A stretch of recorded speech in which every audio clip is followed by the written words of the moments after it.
No. Kia ora, I won't need all my 3 minutes because the answer is no, it's just a piece of paper.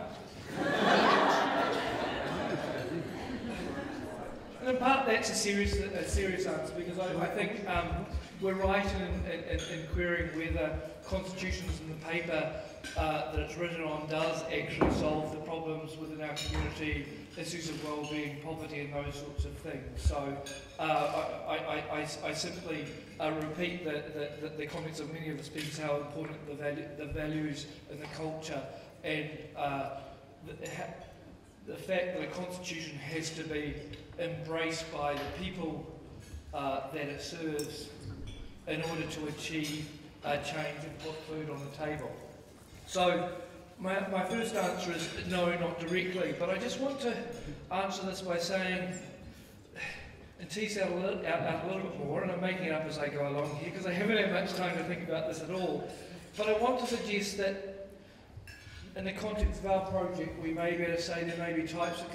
constitutions that may indirectly contribute to well-being in different ways. And I was struck by Jim McClay's description of two types of constitutions that he could think of, and I'm not sure where he drew the language from, but constitutions with solutions and constitutions with presence. Because if we want to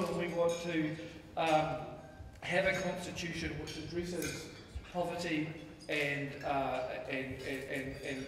constitution which directs that the government must care about socio-economic rights, we may want to put that in our constitution and try and present that as a solution, a constitution with a solution, a right or a wrong, it's something that the government has a positive obligation to try and achieve.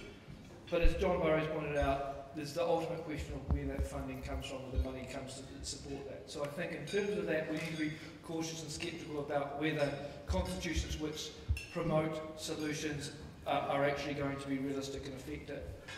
More directly, or more positively, I think we can talk about constitutions with presence. And by that I took them to mean constitutions that talk about a process for engagement, a conversation, kōrero between people in the community, the governors, the governed, to try a process, a dialogue, a way that the people who are concerned about poverty and affected by poverty can engage with the state to try and promote and improve their well-being. If we look at a constitution with a presence looking at that conversation, I think then we can be a lot more hopeful that our constitution may bring food on the table because it would enable people to have that conversation and advance that cause with their government.